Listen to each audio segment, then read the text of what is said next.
Mark gripped the steering wheel with a familiar ease as he navigated Maple Street, guided by muscle memory from his teenage years. Though 3 years had passed since he left Ashton, his hometown appeared unchanged. Peterson's pharmacy still bore its faded blue awning, and the gazebo in the town square desperately awaited a fresh coat of paint. Pulling into the driveway of his childhood home at 247 Elm Street, Mark was greeted by the comforting yet small-scale sight of the white siding, green shutters, and front porch swing where he once spent summer afternoons lost in comic books. The home felt both unchanged and confined, a snapshot of the past frozen in time. As he settled back in, reuniting with his parents and recalling familiar surroundings, an unsettling tension lingered beneath the surface. Mark soon found that beneath the town's quiet streets and well-worn facades lay disturbing secrets. Emergency sirens that triggered strange behaviors in the townspeople, and truths held tightly by those he once knew. His return to Ashton would unravel those mysteries and force him to confront a reality far darker than nostalgia could ever reveal. The steering wheel felt familiar beneath my hands as I turned onto Maple Street, guided by muscle memory through the same twists and turns I'd taken countless times as a teenager. Although 3 years had slipped by since I left Ashton, the town seemed frozen in time. Peterson's pharmacy still sported its faded blue awning, and the old gazebo in the town square still awaited that coat of paint it needed when I departed for Chicago. Pulling into the driveway at 247 Elm Street, I shut off the engine. My childhood home looked exactly as I remembered. White siding with green shutters, the porch swing where I'd spent many summer afternoons with comic books, and even the ceramic planter my mom had faithfully filled with petunias each spring. The only change was how small everything now appeared. Before I could reach for my overnight bag in the back seat, the front door flung open. My parents hurried out. Mom got to me first, pulling me into one of those tight, suffocating hugs that made me feel 12 again. "Look at you," she said after stepping back, studying my face. "City life has been good to you." Dad clapped me on the shoulder with his familiar, firm grip. "Good to have you home, son." The house smelled of lemon furniture polish and the pot roast my mom had promised over the phone. Passing through the living room, everything was achingly familiar. The same burgundy couch, family photos scattered across side tables, and the same stack of Reader's Digest by Dad's recliner.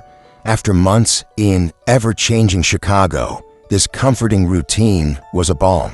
Dinner conversation started off easy. I told them about my promotion at the marketing firm, my tiny Logan Square apartment, and mastering Chicago's L system without getting lost. Mom laughed at my city stories, and Dad nodded approvingly at my salary raise. But as the night wore on, tension crept in. Whenever I tried to ask about the goings-on in Ashton, my parents steered the conversation back to work or apartment updates. When I mentioned how quiet downtown had seemed on my drive-in, Dad shifted the topic to the Cubs' latest losing streak. Tried to inquire if Mrs. Henderson still ran the flower shop. Mom suddenly recalled she needed to check on the pie in the oven. "So what about Chris and Dave?" I asked during dinner, slicing into my pot roast. "I was hoping to catch up with them while I'm here."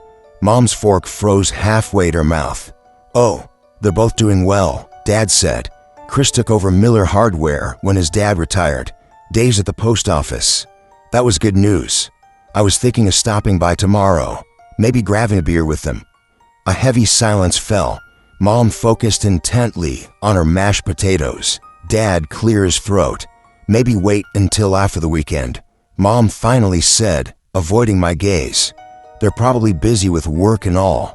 I exchanged looks with my parents, recognizing the same guarded evasions I'd known since childhood, the careful way certain topics were handled with kid gloves. "It's Friday night, Mom. What could they be busy with on a weekend in Ashton?" I pressed. "Let's just see how the weekend goes," she replied, still not meeting my eyes. After dinner, we moved to the living room, where Dad switched on the evening news. Nestling into the couch, I let the rhythm of the house wash over me. Mom brought out photo albums, pointing to snapshots from family occasions I'd missed, Cousin Janet's wedding, Uncle Paul's retirement party, Christmas mornings with just the two of them. As she flipped through the pages, my gaze drifted to the mantelpiece above the fireplace. Most decorations were unchanged. Mom's ceramic figurines, mismatched family photos, Dad's old baseball trophy from high school. But in the corner sat the emergency radio, its red light blinking steadily like a tiny heartbeat. The sight triggered a flood of memories I'd mostly tucked away. Late-night whispers with Chris and Dave about strange protocols, monthly drills to lock doors and stay put until the all-clear signal, the strained looks adults exchanged when the topic arose. The emergency radio sat quietly on the mantelpiece, its steady red light pulsing like a subtle heartbeat amidst the familiar family decorations. Its presence was a stark reminder of the many nights from my childhood when those unsettling drills had disrupted our lives. Memories flooded back, whispered conversations with Chris and Dave about the strange protocols our parents enforced, the monthly drills where we had to lock ourselves in our rooms until the all-clear blared. I glanced at the radio and said, "I see you still have the emergency radio." Dad's head snapped up from a newspaper he was reading. "Oh, that old thing? Yeah, it's still there. Does it still go off? I remember those drills we used to have." Mom gently closed the photo album she had been flipping through. "Mark, honey, you must be exhausted from the drive. Why don't you get settled in your room? We can catch up more tomorrow." Their deflection was so clear, it almost made my teeth itch.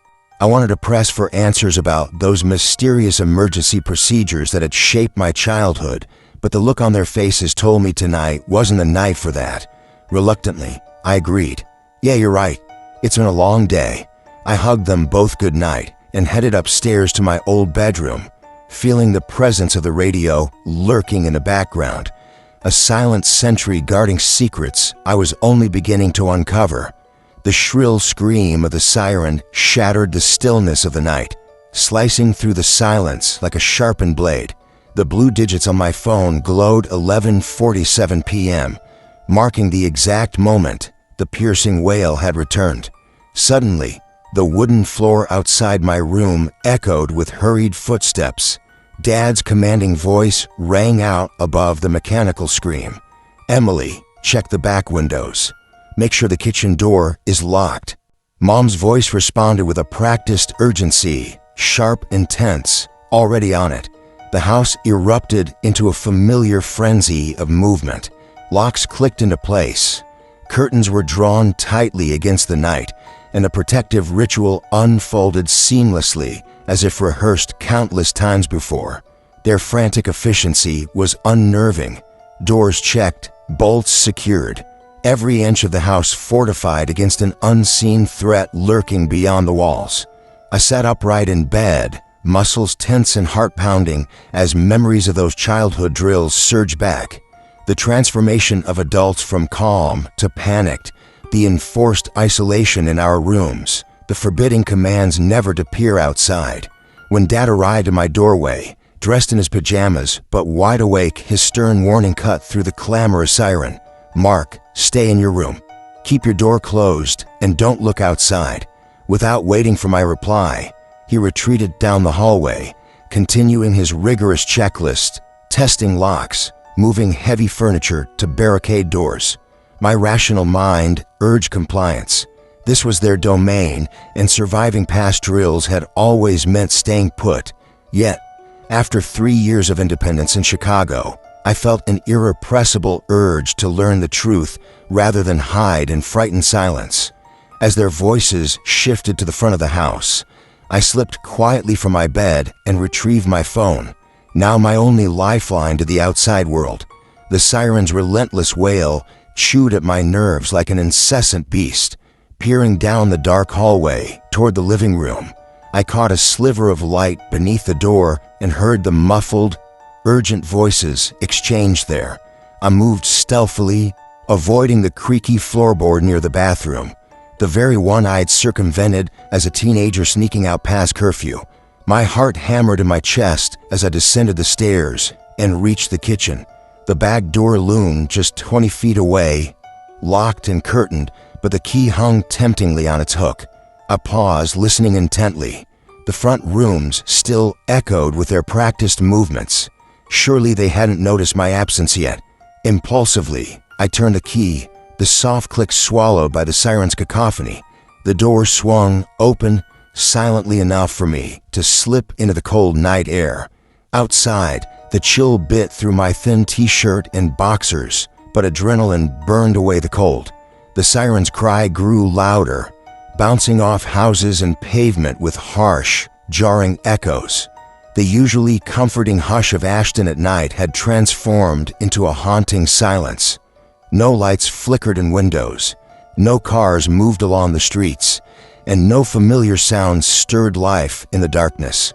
Only the street lamps cast eerie yellow pools, separated by deep, shadowed gaps. Cautiously, I crept to the yard's edge, eyes scanning down Elm Street toward Chris's home. Initially, all seemed normal, an ordinary residential street bathed in the night's muted glow. Then, out of the corner of my eye, movement seized my attention. A figure stood rigid on their lawn, but its form was grotesquely distorted, limbs twisted at impossible angles, as if controlled by invisible strings. Squinting, I recognized Chris, but this was not the friend I had texted just hours ago. His left arm hung broken, bent backward unnaturally, and his head appeared to nearly graze his shoulder in a chilling tilt. His steps were jerky and mechanical, a marionette stumbling clumsily. The figure fell hard to its knees, the dull thud sharp in the midnight air, only to rise again with the same disjointed motions. Fall, stand, stumble, repeat.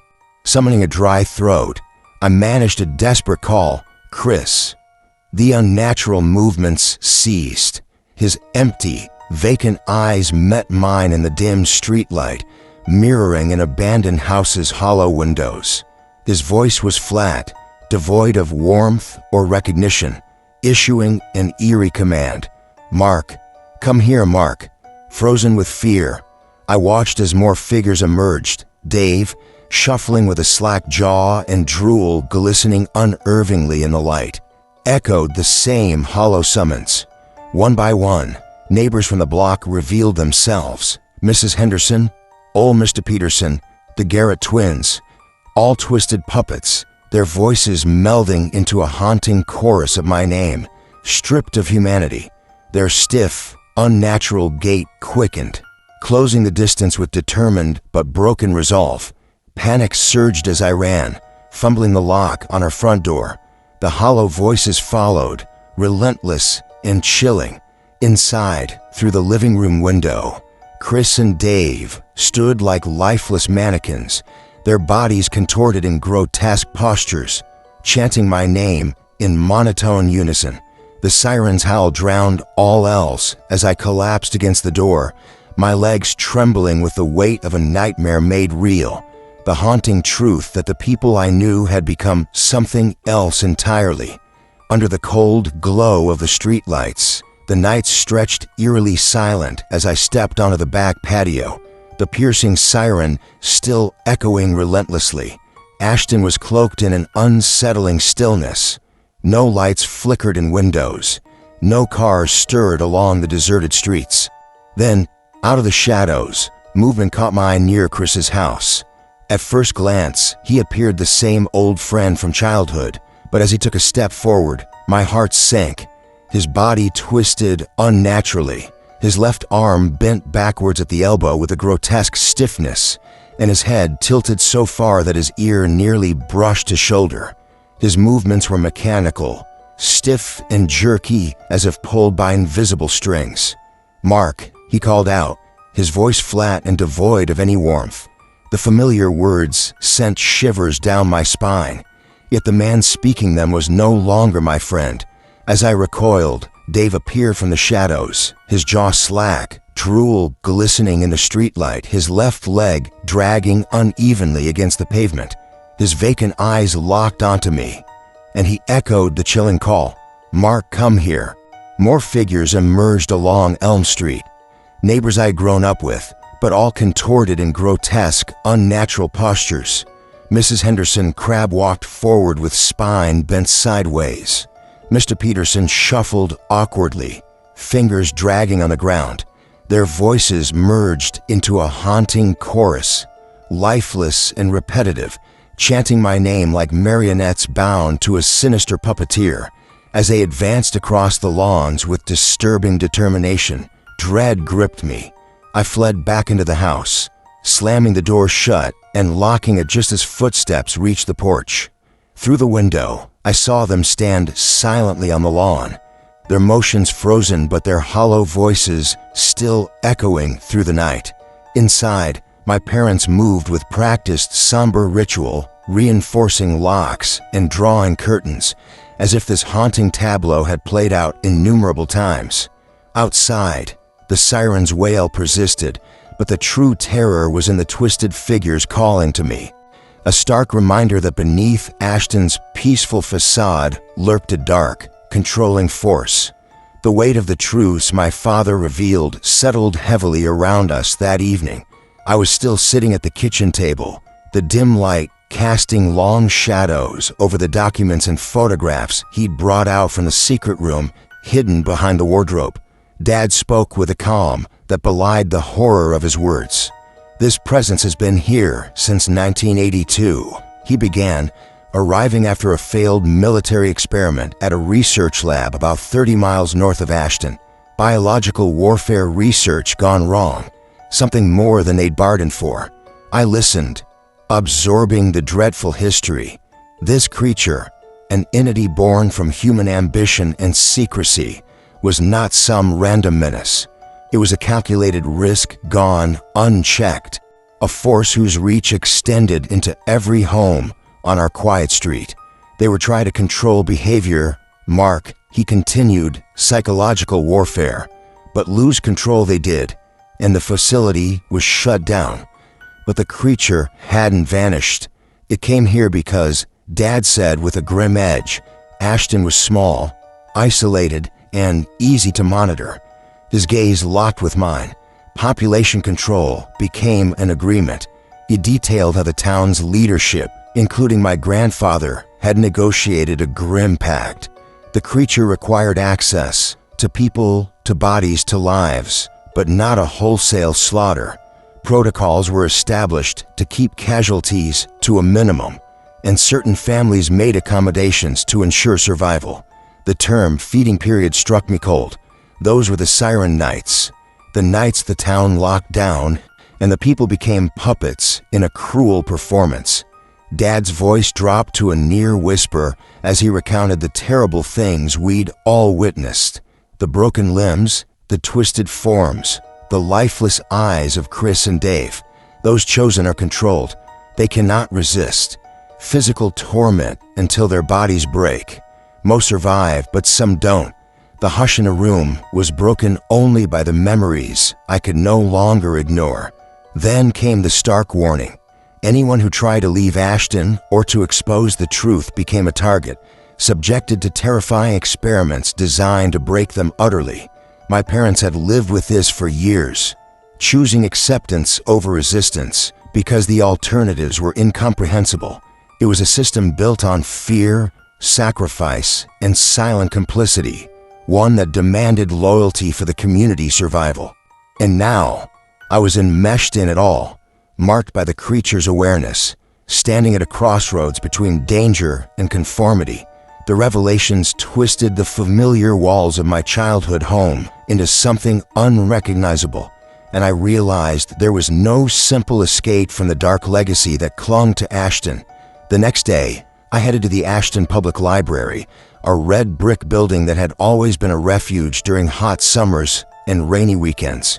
Inside, the familiar scent of aged paper and polished wood surrounded me, yet a new sense of purpose propelled me forward. Approaching the front desk, I asked Margaret, the elderly librarian with wire-rimmed glasses, about local history and specifically the town's emergency sirens. Her smile tightened, and she directed me toward a tucked-away section filled with archives and bound old newspapers. Diving into the records, I uncovered a steady pattern.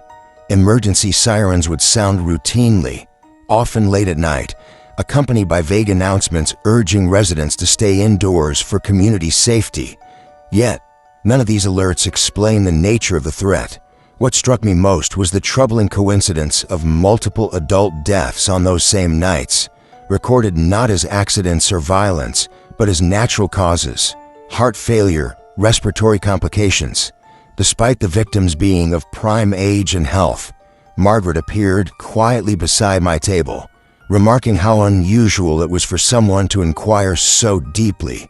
She hinted that more recent material was restricted, accessible only with special permission from the town council. Despite her polite deflection, I sensed an unspoken caution as she glanced toward the back windows. Looking further, I noticed that Ashton's population had remained remarkably static over decades, with families seldom relocating. It was as if an invisible tether held everyone in place. Families like the Millers, the Rodriguezes, the Petersons, and the Hendersons. When I asked about accessing confidential files, Margaret informed me that privacy concerns and ongoing investigations kept record from the past decade sealed. As I gathered my notes to leave, I overheard her speaking discreetly on the phone, informing an unknown party about my inquiries into the sirens and historical data. Her voice carried a quiet fear that mirrored the tension I'd witnessed at home the night before. Leaving the library, I was overwhelmed by the gravity of what I'd uncovered: decades of controlled silence, mysterious deaths, and a community bound by unspoken rules and fears. The sirens and the town's pronounced stillness were no coincidence. Whatever Ashton was hiding, it was deeply rooted in history and fiercely guarded. Even here, beneath the quiet surface of everyday life, the night had fallen again, thick with the familiar stillness that cloaked Ashton in secrecy. I lay in bed, fully prepared this time, my phone charged and ready to capture whatever unfolded. The minutes crawled by with agonizing slowness, the house quiet except for the distant tick of the hallway clock. At precisely 11:52 p.m., the piercing wail of the siren shattered the silence, cutting through the night like a lurking predator. I immediately grabbed my phone and flashlight, moving with measured caution down the stairs to the basement workshop. The window, there was my planned escape route, small, inconspicuous, and just wide enough for me to slip outside unnoticed, as my parents busied themselves securing the front of the house. I sensed a chilling shift. Their usual vigilance was tempered by an unspoken wariness, especially regarding the back of the house. Perhaps they suspected I might attempt another escape. Once the basement window was ajar, the cold night air brushed against my skin, heightening my senses. I slipped out onto the damp grass, the siren's cry louder here, echoing eerily among the empty streets and muted streetlights. I moved low and swift, crossing the yard toward the large oak tree in the Hendersons' front yard, the perfect hideout with clear sight lines to Elm Street. For several tense minutes, the street remained deserted, shadows flickering in the cone of my flashlight. Then, as if summoned by some unseen cue, movements began. Mrs. Jacobson appeared first, stepping on her porch with her usual slow grace, only to transform mid-pace into a stiff, puppet-like gait. Her arms swung with mechanical precision, her head cocked at an unnatural angle. I raised my phone and recorded, catching every unsettling detail on video. Soon, more neighbors emerged: the Petersons, the Garrett twins, and then Chris himself. At first, his movements seemed ordinary, but then his left arm twisted backward at the elbow, and his head tilted grotesquely, mirroring the terrifying vision from nights before. The camera's flash revealed delicate, nearly invisible threads connecting their joints, like marionettes controlled from above. Tracing these strands upward, I looked skyward and found the night sky marred by a vast circular shadow, a colossal, dark disk blotting out the stars where Ursa Major should have shone. As I absorbed the reality of this ominous presence, Dave appeared, but unlike the aimless wandering from before, His movements were deliberate and focused. He scanned the street with a calculated, mechanical rhythm, narrowing in on my hiding place. Heart hammering, I crouched behind the oak and watched as he stepped closer, eyes gleaming with an unnatural awareness that sent a chill through my body. Realizing I was being hunted, I bolted toward the Peterson shed. Dark, hidden, and unlocked. Inside, I found a vantage point through a grimy window and observed as Dave paused at the oak tree, his head tilting upward before retreating down the street. Over the next hour, groups of controlled neighbors moved in synchronized patterns, gathering, dispersing, silently watching. At midnight, the siren ceased abruptly, plunging the world into a surreal and profound silence. The controlled neighbors reverted to natural motions, their distorted visages replaced with the ordinary appearances I'd known for years. The quiet returned to the streets, but the weight of what I'd witnessed settled heavily within me. This was no mere emergency drill. It was a grim, orchestrated dance between humanity and the dark force silently dominating Ashton from above. That night, armed with irrefutable proof, I prepared myself to confront the terrifying truths that lay beneath the facade of my hometown's tranquil surface. The kitchen light was dim as Dad led me down the creaking staircase into the basement workshop, a place I thought I knew inside out from childhood projects and weekend tinkering. But tonight, the familiarity twisted into something darker. Beyond his usual workbench, he moved an old wardrobe aside, revealing a concealed door I had never noticed before. My heart pounded as he turned a knob and guided me into a small, windowless room bathed in the harsh glare of a single overhead bulb.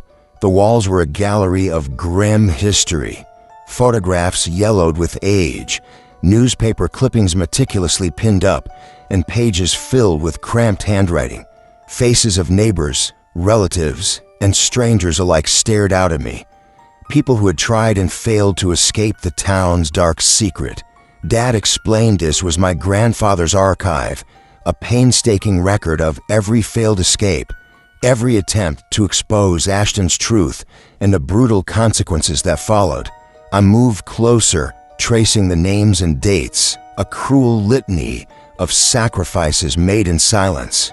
Pausing at a familiar photo, I pointed at a family that had supposedly relocated years ago, the Castellis. Dad's voice dropped when he revealed they never truly escaped, found abandoned near the county line. Their bodies bore signs of extreme trauma, hidden beneath reports of natural causes. Every failed attempt had been documented with painful precision, a testament to the pervasive grip the creature held on our town. Then, my gaze caught an old manila folder labeled, almost faded with time, bearing my own name. Opening it, I found not only childhood memories, birth certificate, school records, photographs, but also unsettling medical forms, psychological evaluations, and surveillance reports. Dad's voice grew heavy as he disclosed that the creature had tracked me since birth, its attention drawn to those who, like me, asked too many questions and refused easy answers. The room felt suffocating as Dad warned me. This presence did not just target individuals, but their families, binding us all in a web of fear and control. I realized then the true depth of Ashton's burden, a hidden history safeguarded by silence, survival sacrificed for secrecy. And as we left that hidden chamber, the weight of generations settled on my shoulders, daring me to choose between confronting the darkness or succumbing to its demands. The sheriff's office was quiet except for the faint rustling of papers as I stood across from Sheriff Patterson. His face was stern, etched with years of burden, as he closed the heavy door behind me. Leaning back in his worn leather chair, he fixed me with a gaze that seemed to weigh my every thought. "So, you want the truth about Ashton?" he said softly, his voice carrying the gravity of unspeakable knowledge. I nodded. Handing over the folder of questions I compiled, he reached into a filing cabinet and pulled out a thick manila folder, tossing it onto his desk with a thud that echoed like a gavel. This here is the report I filed years ago. Patterson began, flipping through pages marked with federal insignias and ominous classification stamps. I documented everything. The sirens, the strange behavior during those nights, and what we found after. I sought help from all the usual channels: FBI, CDC, Department of Defense. They responded politely. He pulled out a sealed envelope, slipping his finger under the flap and withdrawing a letter printed on official Department of Defense stationery. 8 years back, special agents visited Ashton, investigators looking into the weird activity here. They asked questions, looked into the siren events, the pattern of disappearances and deaths. Patterson's eyes clouded at the memory, but nothing came of it. I found their bodies the next morning. 2 men in their 30s, professional and fit, both officially dead of simultaneous heart attacks. The irony is cruel. He slammed a folder shut and stared down at the table. Not long after, I was contacted by federal authorities with orders. Ashton is now a containment zone. The creature isn't just a threat to be eradicated, it's a resource to be contained. Reports are to be filed in secret, monitored, but ignored by the world beyond. I swallowed hard, absorbing the weight of the revelation. The government has known since '83, Patterson said flatly. They maintain the status quo because the creature is valuable, a biological weapon that can control minds.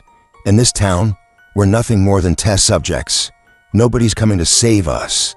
I searched his eyes for hope, some hint of resistance. He shook his head slowly. Fight the system, and you won't just lose yourself. You'll endanger everyone you love. The sirens, the control, the sacrifices, they're all part of a gram arrangement. The creature is real, it's terrifying, and it's being watched over by powers far greater than any of us. The silence that followed was thicker than the shadows encasing the office, as if the building itself was swallowing the dreadful truth. I realized then that Ashton's nightmare was not just its secret, but its acceptance, and my own journey was about to change forever. Chris and Dave stood in the driveway of my parents' house, seemingly ordinary in every way. The evening light softened their features, and their smiles appeared genuine at first glance. Yet, beneath the surface, there was a subtle void, as if a crucial spark had been stripped away from behind their eyes. Their warm greetings felt rehearsed, as though they were players in a carefully scripted scene rather than true companions. "We were hoping to catch you," Chris said, his tone friendly but oddly measured. Dave nodded, adding, "We've been wondering about your plans here in Ashton." Their conversation was a smooth duet, each finishing the other's sentences with practiced ease. They spoke of opportunities, jobs at the post office, modernizing the hardware store's inventory systems, painting a picture of a community invested in stability and loyalty. But their words carried an unspoken message. Cooperation was not merely encouraged, but expected. I voiced hesitation about committing so fully to life in Ashton. Their eyes exchanged a swift glance, their friendly facade briefly revealing a cold edge beneath. "Well," Chris said, his smile widening just slightly, "Ashton has a way of helping folks find clarity. Sometimes it just takes a bit of time." Dave's voice lowered shade, and trying to change things too fast, especially involving outsiders, usually doesn't end well. It's best to be cautious about stirring things up. Their message was clear: conform or face consequences. It wasn't a direct threat, but the weight behind their words was unmistakable. I could sense they knew more than they let on. Aware of my visit to Sheriff Patterson, my talks with Dad, even my attempts to document the siren events. As they climbed into Dave's truck and drove away, waving through the windows as if this were any other friendly farewell, I stood rooted in the driveway, grappling with the chilling reality that my closest friends had been changed.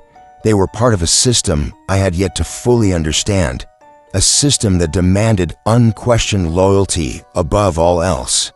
The evening unfolded with a familiarity that now carried the weight of reluctant acceptance. Dad went through the motions, double-checking locks, and securing windows, while Mom adjusted the curtains with the meticulousness of someone used to this routine. This time, however, instead of resisting or fleeing in desperation, I chose to stand alongside them, participating in the preparations. I tested the back door lock, ensured the basement windows were fastened tight, and helped Dad barricade the front door with the heavy bookshelf. When Mom offered me earplugs to dull the piercing sound of the siren, I took them without hesitation. By 11:30 p.m., we gathered quietly in the living room, anticipation mingling with resignation.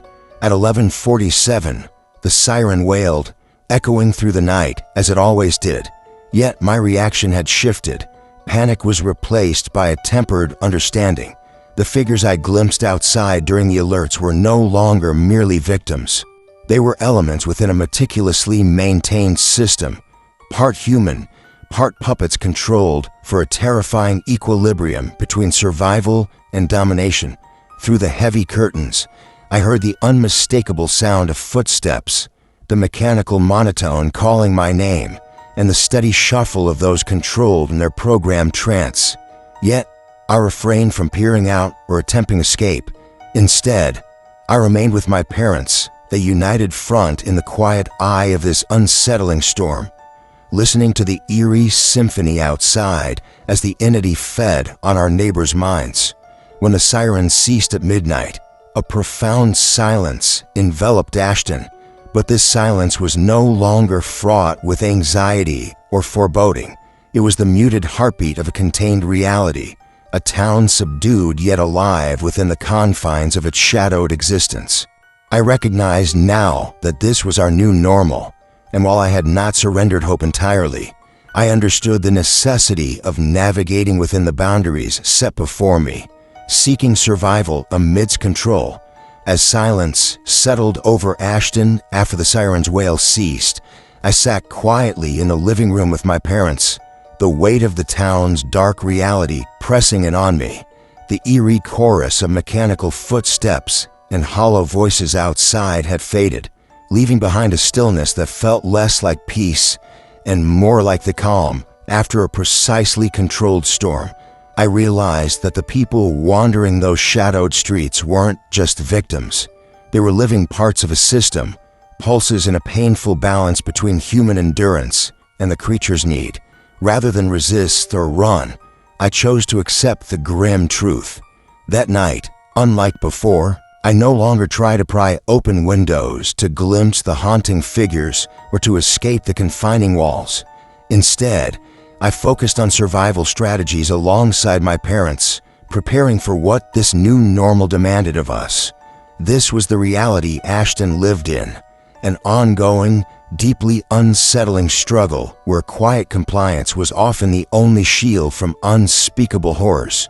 When the siren finally silenced at midnight and the unsettling tumult outside gave way to oppressive stillness, I understood that this was not the end of a nightmare, but the steady rhythm of life in a town imprisoned by a secret it could neither change nor escape.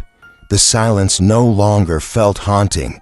It was merely the sound of a carefully maintained containment, a fragile equilibrium holding back chaos for another day. Mark's journey through the unsettling realities of Ashton unravels the intricate balance between fear, acceptance, and survival within an ordinary-looking town masked by an extraordinary secret. Confronting a controlled containment zone monitored by both an alien entity and government forces, he uncovers the sacrifices made by the community to coexist with an incomprehensible force. Despite witnessing the heartbreaking transformation of his childhood friends and the oppressive mechanisms at play, Mark ultimately faces the complexity of choosing between resistance and resignation, recognizing that survival within this dark reality demands both courage and compromise. If you found Mark's journey through Ashton gripping and thought-provoking, please like, share, and comment to join the conversation. Don't forget to subscribe for more captivating stories that uncover secrets lurking beneath the surface of seemingly ordinary places.